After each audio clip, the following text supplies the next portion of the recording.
So Psalm 6, what was very troubled about David in verse 3? What was troubled? His soul. So he's all the way down, deeply troubled. Who heard his weeping? Verses 8 and 9. The Lord heard his weeping. All right. Psalm 7. Sort of one of those psalms with the message that God is going to be just. What did David plead to God to do to his enemies and himself?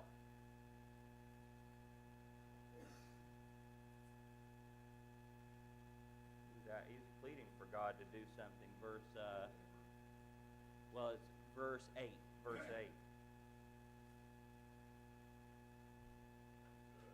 Judge. And notice he wanted God to judge the wicked, but what about himself? He wanted God to judge him too. And that's a statement of integrity. When you're living like David was living, you ain't got to worry about nothing. So he was like, God, judge me according to my righteousness. It's a powerful psalm. Yeah. All right, so Psalm 8. God's glory can be seen when we look at what?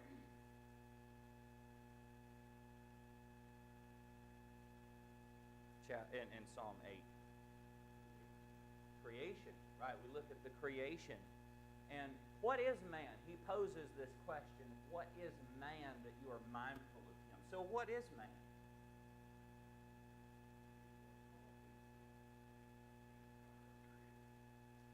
Okay? He's one small piece of the entire creation. What's his nature? What's his... Right. He's put there to rule over God's creation. He's made a little lower than what? The angels. And he's been crowned with glory and honor. One of the things that man does is he was created in the image of God. Yeah. So he's supposed to reflect all of God's goodness Yeah. to the whole creation. Yep. He's like a mirror. Yep. That's right. Very good. Very good. Psalms 9 and 10, these were very similar. What are these psalms about, basically? Psalm 9 and 10.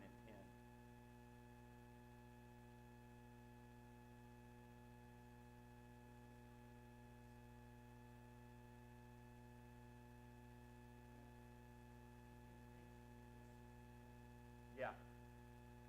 Yep. He's giving thanks for God's justice. Once again, that's a theme that runs through these. There are several words that describe God in the Psalm's judgments. One of them, what's God going to do to the wicked? I think this is chapter 10, verses, there's several, 5 through 7, verse 8, verse 19 of chapter 9. Oh yeah, chapter 9, verses 4, verses 5 through 7, verse 8. And then he's got chapter 10, verse 5. There's just a whole bunch of things that he says he's going to do to the wicked.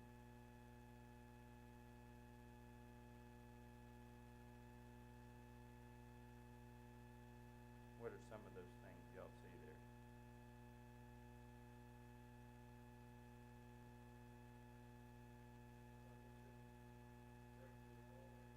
Yep. What about the snare that he sets for other people? The wicked. Go catch him. That's right. I like that one. I like that one a lot. What goes around comes around. We kind of see that in the book of Esther, don't we? Old Haman got hung on his own gallows. Yeah. Fall into it. That's right. Yeah, that's right. All right, very good. Psalm 11. Why should we trust God? Trust in God and his righteousness.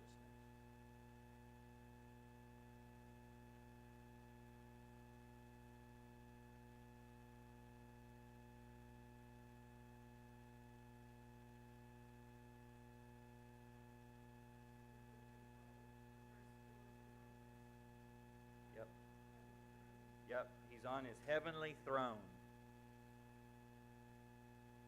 Once again, what's He going to do to the wicked in verses 5 and 6?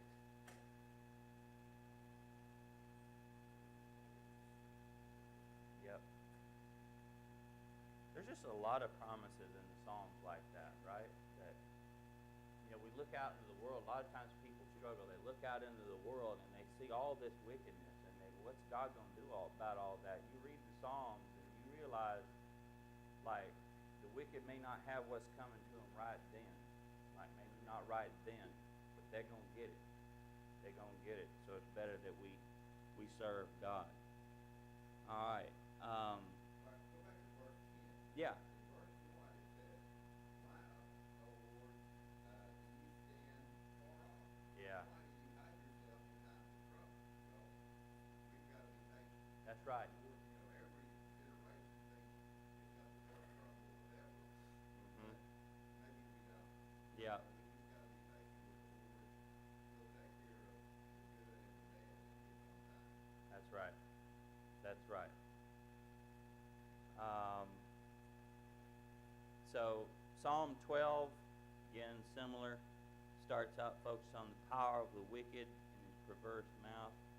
But it concludes with the assertion of the power of the Word of God. Psalm 3. In Psalm 13, Psalm 13, what is David crying out to the Lord? What question is he asking? I like Psalm 11. Yeah, feels like the Lord's abandoned him. Feels like He's forgotten him.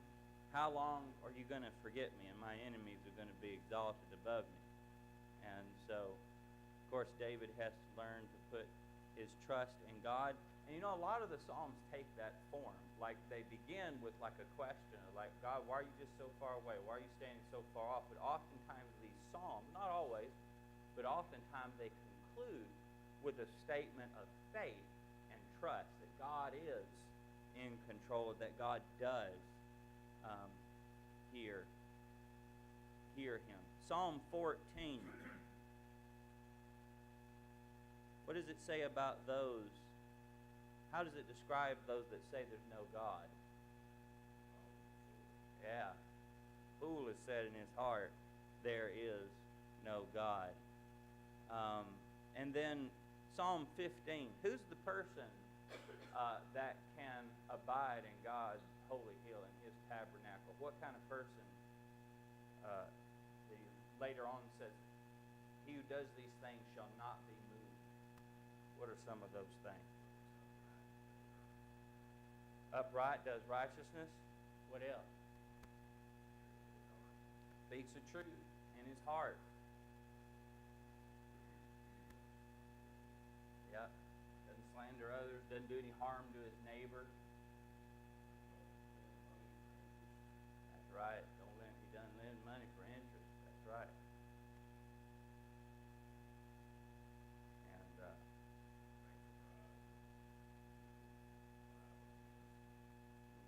doesn't take no bribe. What about it? What about his oath that he takes? He'll keep it to his own hurt. Yep. Says, he who does these things will never be moved. Powerful song. Okay, so yeah. One more thing. Yeah. About the Psalm, and the whole Bible was divided into books and chapters and verses. Hmm. Hand to hand, except for the Psalm, because they were all written in Psalm. Yes. And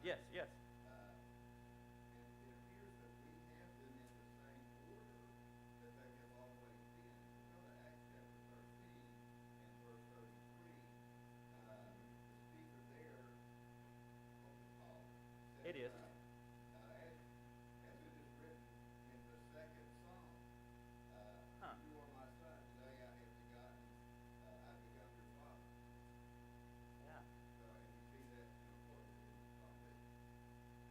Yeah. Very good. Very good. Interesting. All right. Good answers, good comments. And we'll go ahead and start again on page 19.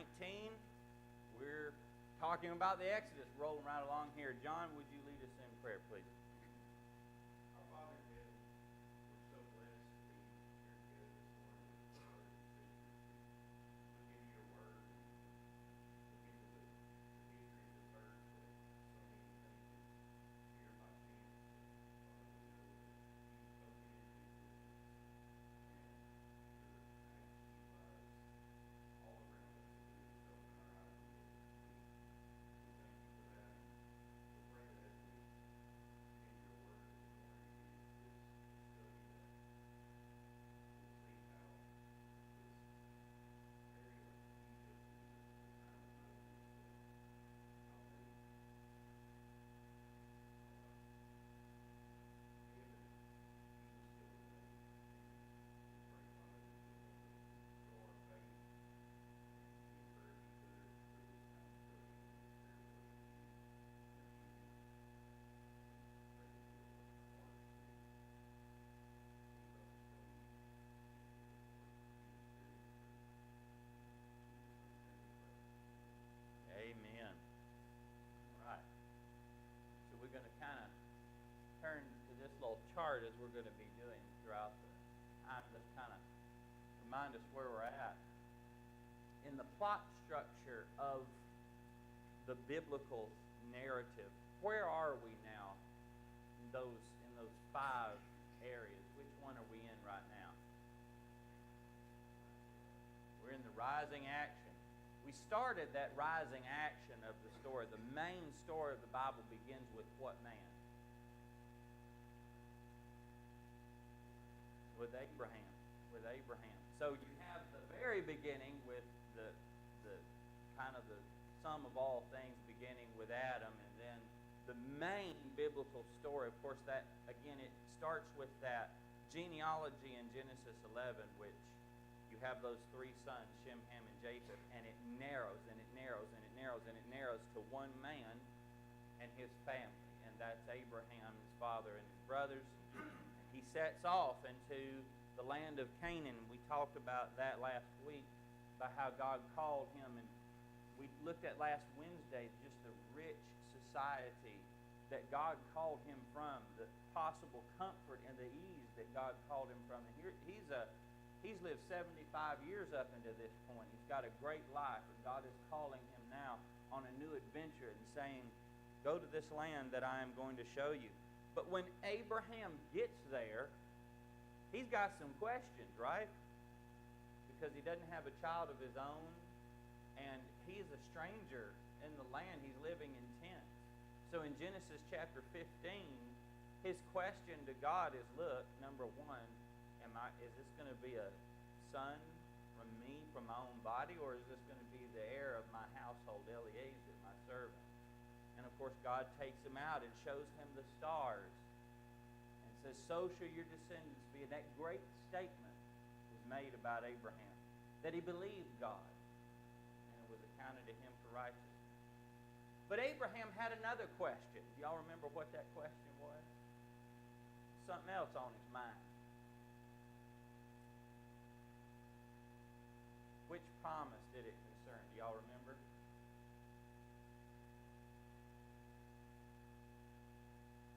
In Genesis 15, starting around, I'd say verses 8, 9, 10, 11, somewhere around there.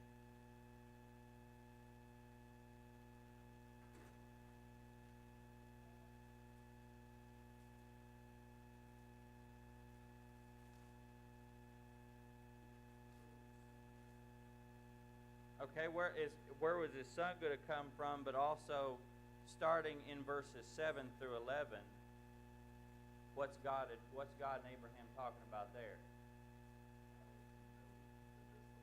How he's going to know he's going to possess the land. How do I know I'm going to inherit it? And so God told him, Abraham, you shouldn't ask such foolish questions. You ought to just trust me. Is that what he said? No, that ain't what he said. In fact, what he has Abraham do is go through this very ancient covenant ritual, and where God basically swears to Abraham, Abraham, I'm going to give your descendants this land, but what Was it going to be really quick?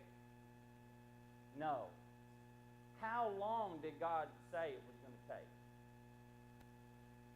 400 years. Was it going to be a great life for them?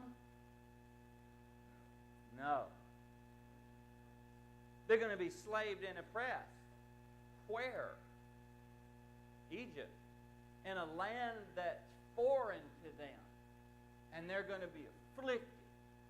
And so now as we turn the page of the biblical story to the next page, we find God's people in that very situation that God prophesied to Abraham long ago. They're now down in Egypt through a host of events that involved a man named Joseph and his brothers, the sons of Israel. They have now come down to live in Egypt because of that famine, but they've stayed there, and now they are becoming oppressed. And if someone would like to read Exodus 1:7 through 10, you can look it up in your Bible, or the particular text here is in the book on page 19. However, whichever you want to do, Exodus 1:7 through 10 tells us about the situation they're in now.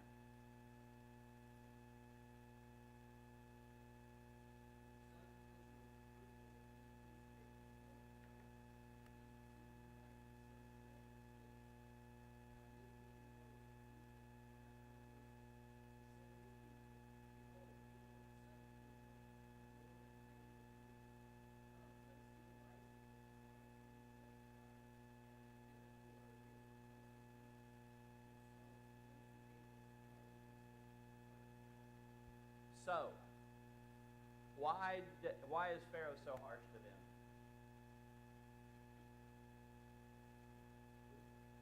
He's fearful. He's afraid of them. By the way, there's been so much oppression done in history simply out of fear. So many people in the past have been oppressed because their oppressors were afraid of them. They're like, look, these people are great. They're mighty. And if they ever figure that out, we're toast, pretty much. It's like the grasshopper and the ants. You know, in that little movie, y'all see the Bug's Life? That movie Bug's Life, where the grasshoppers are living it up, and they've enslaved the ants, and they're like, you know, we got a pretty good life. These ants are really big. We got to make things really hard for them, because if they ever figure out how big and mighty they are, our life is over. And that's the way it is with Pharaoh here. He's like, look, we're going to lose all these slaves. They're going to join with our enemies, and they're going to fight with them, and they're going to go out of the land. So we're going to oppress them. And oh, they did. You remember the things that were done to them. What were some of those things?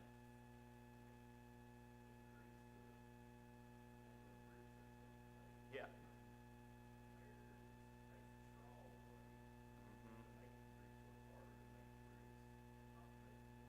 Yeah. Yeah. That's right. They're just continually putting them under their thumb, just making it really hard on them. Then, you know, they get nervous about the people multiplying. So what do they start doing to the babies? Kill the males, right? Yeah. So that they won't multiply as much. That's right. That's right. What did the midwives do? That's right.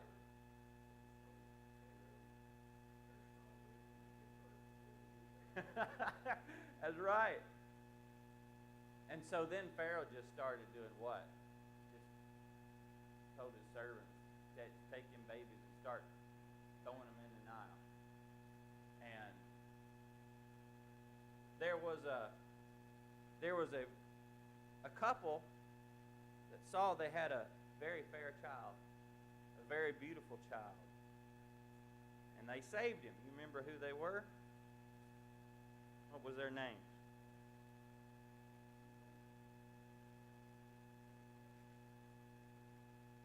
The way we say it in Texas is Amram and Jochebed. that could be wrong. That's the Texas way, y'all.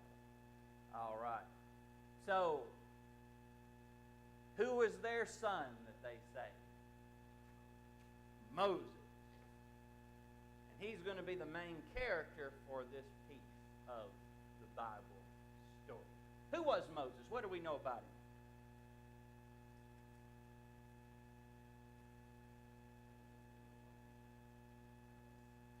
Yeah. So how did that come about? How did he get up in the palace? Yeah, right, because they put him in the little ark and sent him in the Nile. And yeah, that's right. Floated him on down the river, and Pharaoh's daughter found him, rescued him, reared him up, and so he grew up in Pharaoh's house.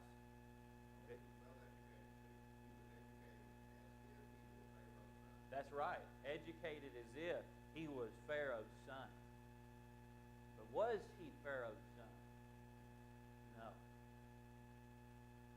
He is a Jew. He's a Hebrew.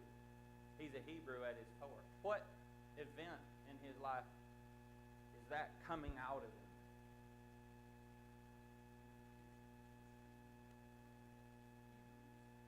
That's right. Killed him. Hit him in the ground. And what did he think? What was he thinking in himself when he was doing all that?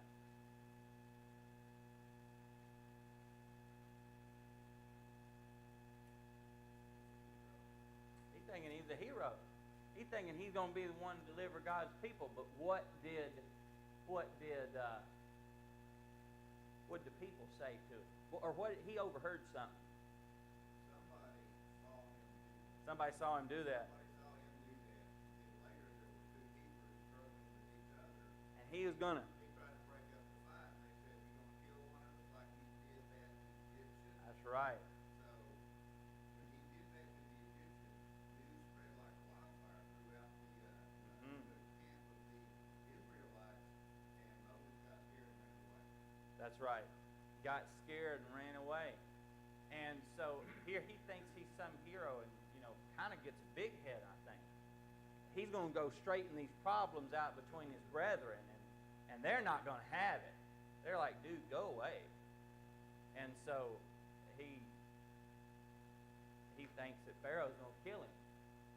He finds out about it, so he runs away into the wilderness and we'll look more on our map here. We got our map work that we're going to do on Wednesday, and I forgot to print out the map this morning. I knew there was something I was forgetting.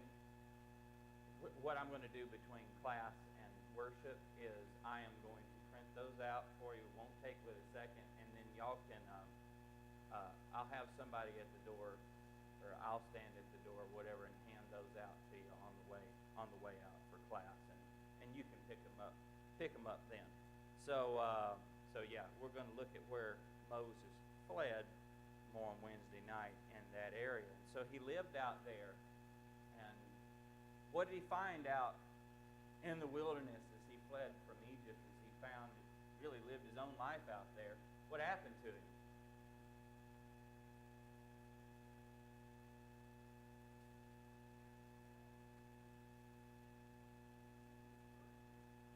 Found him a burning bush. What did that burning bush say?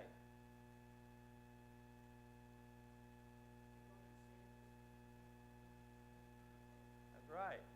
What else that bush say? The bush.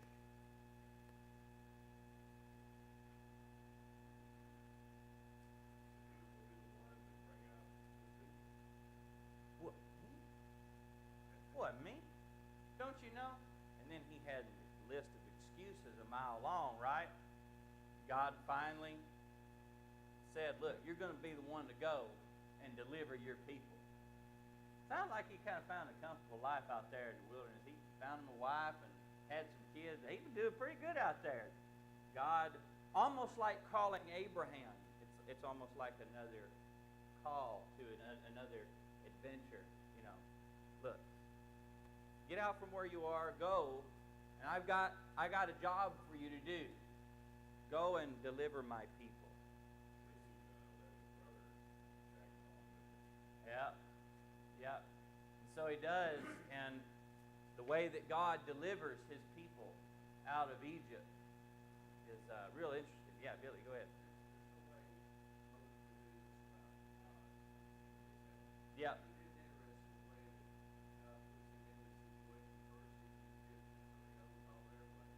Yeah.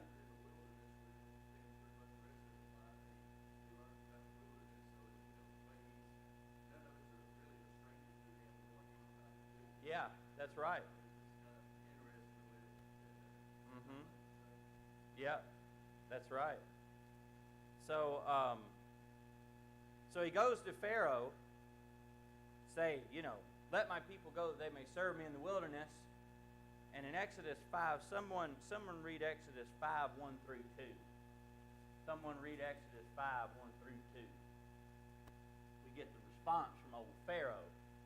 And afterwards Moses and Aaron came out and said to Pharaoh, Thus says the Lord, the God of Israel, let my people go, that they may celebrate a feast to me in the wilderness. But Pharaoh said, Who is the Lord that I should obey his voice to let Israel go? I do not know the Lord, and besides, I will not let Israel go. How long did he keep on asking that question, I wonder? Did he learn a little bit about the Lord? Learn a lot, if he's listening at all. What does God do? Put plagues on him. Put plagues. How many of them? 10. Yeah, 10. And God basically tells Moses this ahead of time, says, look, he's not going to listen to you. You're going to have to do these plagues. Or you're going to have to call forth these plagues that I'm going to send on Egypt. And then after a certain amount, he'll finally let you go. And so they did. But after they left, and they sent them out with a great procession, by the way, they were begging them to go at the end. And by the way, Israel plundered the Egyptians. And as they were being sent out, and they were going out into the wilderness, what did Pharaoh decide to do? You gotta go bring them back. You gotta go bring them back. But how did that turn out? Didn't bring them back. Lost all his army in the Red Sea, right? Moses parts that Red Sea, and that's that great picture where Moses parts that Red Sea, and his people go through, and yeah, it's just an amazing scene. Huh? Well, God parted the Red Sea. Moses lifted up his staff. It's interesting about old Moses lifting up his staff.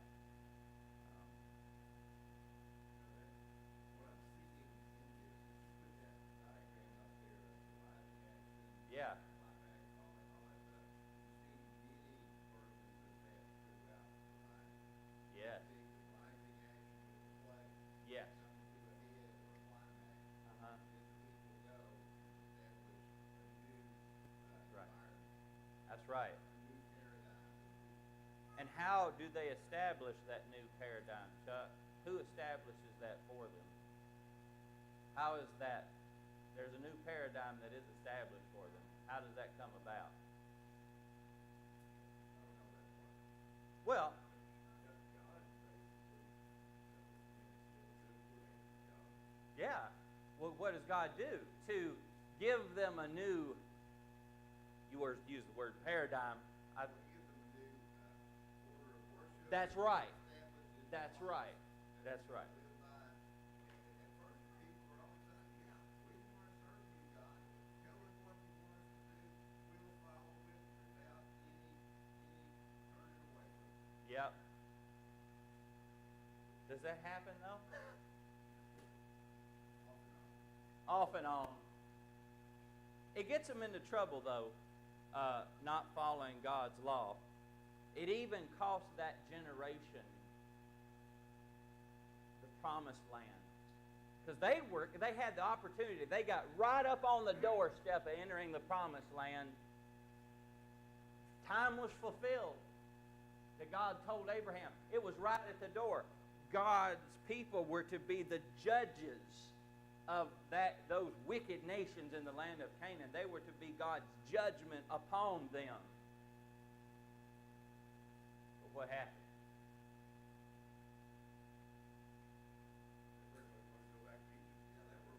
They were afraid. Yeah, they got right up to West Memphis and they was afraid. Because people in Tennessee and the promised land was great and mighty and they didn't, Yeah, beat it. that's right. And so what did God say they're going to have to do?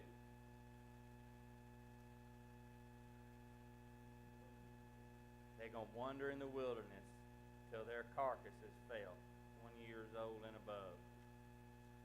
But God took care of them in the wilderness, right? God took care of them. What did He do for them? Yep. Yep. All those years, right up until a new generation.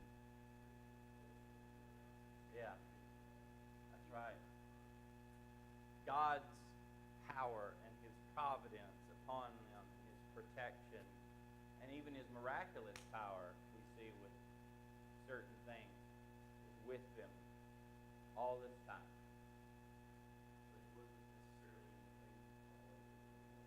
That's exactly right. And they continue to rebel against God, and they continue to rebel against Him, and that is going to be a little cycle that's going to happen over and over again. And that rebellion, by the way, Chuck, you mentioned that's going to bring about, their rebellion is going to bring about a lot more of those rising action, climaxes, and then falling action, and so forth. So yeah. So they wander in the wilderness. They have God's laws, and until a new leader is going to rise up and bring them into the promised land finally. Wasn't going to be Moses, because even Moses messed up in the wilderness. Remember what he did? Numbers 21. Got that? Yeah. Didn't give the credit to God, right? Didn't. That's right.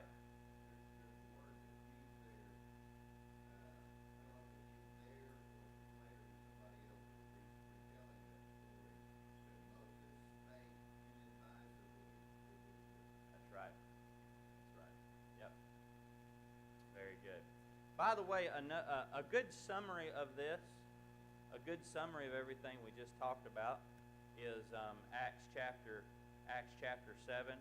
Really condenses it well. Acts chapter 7. You look at verses 17 through 36.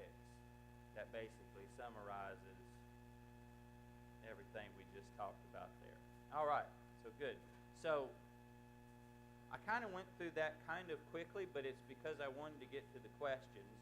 And some of these things I didn't want to talk about because they're in the questions. So, but some of these are repeat of what we just talked about. So question number one.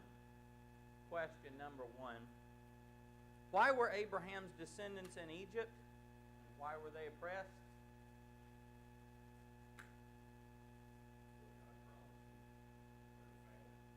Yep. Yep. What God promised, famine sent them to Egypt. Yep. And why did they end up oppressed? New Pharaoh, and he was fearful, as we read in Exodus 1:7 through 10. Who did God choose to deliver His people? Moses. And what did God do to help this person in performing this task?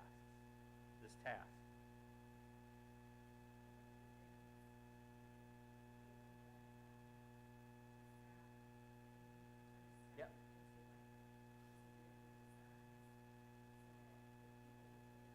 That's right.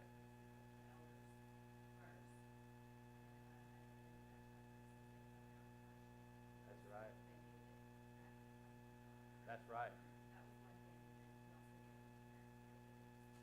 Gave him Aaron. So he gave him signs, and you bring out an important point, so that his own people would believe him. That was kind of the first barrier. It wasn't even the Egyptians. It was that first bearer. People have to accept him as a prophet, and so he's given miraculous signs to know this is of God. And so, yeah, good. And then, of course, there were those plagues. So, list all the plagues God brought on Egypt in the order in which they happened. What's the first one? Water, blood. What's the second one? Frogs. Third? Gnats. What's the fourth? Flies. Fifth? Livestock. Boils. Hail. Locusts. Darkness. And then the death of the firstborn.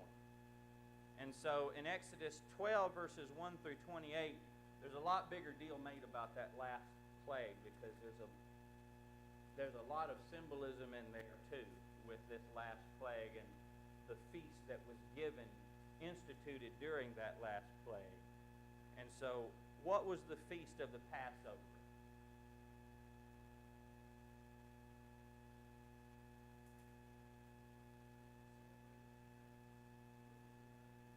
Yep. What function did that have in the actual Exodus?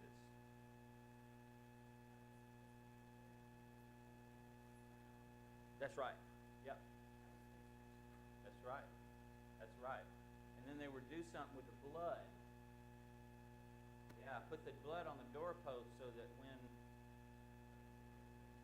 that death angel came through to kill all the firstborn, he'd see that blood and he would pass over them. And there's a lot in there about Christ.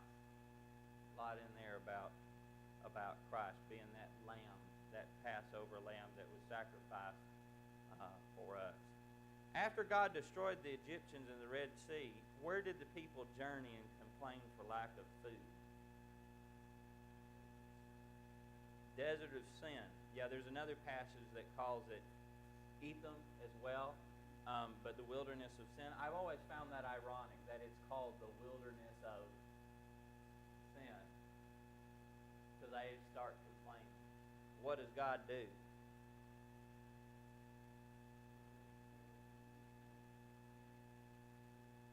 Yep, provided that manna. How did that go with the manna? Right. Right. They had to follow what God said, because God was giving this to them. And they had to do what God said and gather it when he said gather it. Follow his instructions in that. All right. Where did God give the people his laws? Mount Sinai. We'll talk a good bit Wednesday about this area here, Mount Sinai. List the 10 Commandments. What's the first one?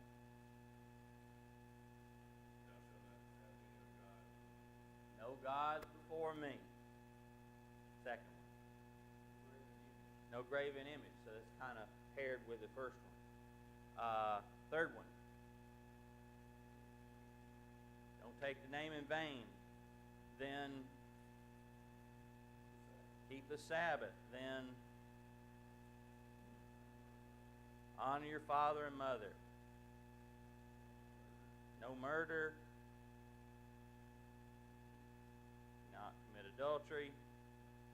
Not steal. Don't lie. Yeah, don't bear false witness. Yeah.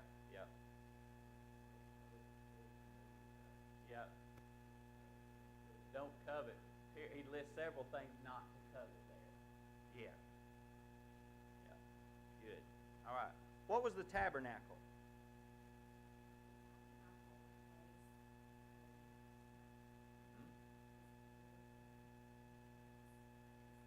Yep. That's right.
Finally, what book and chapter of the Bible lists the locations of the 40-year wilderness wandering? Numbers 33 lists all the places there that they went. I mean, they could sing that song. I've been everywhere, man. I'm sorry, that was really, really cheesy. But if none of y'all have any other comments, we're gonna end it right there. So appreciate your kind attention this morning. I am very sorry. I knew when I left the building that I had not done something that I should have, and now I know what it was. I didn't print out the homework for the map, so I'm going to get those printed out really quick from the computer, and I'll be handing them out, or someone will be handing them out for you as we walk out the door today after worship. So thank you very much.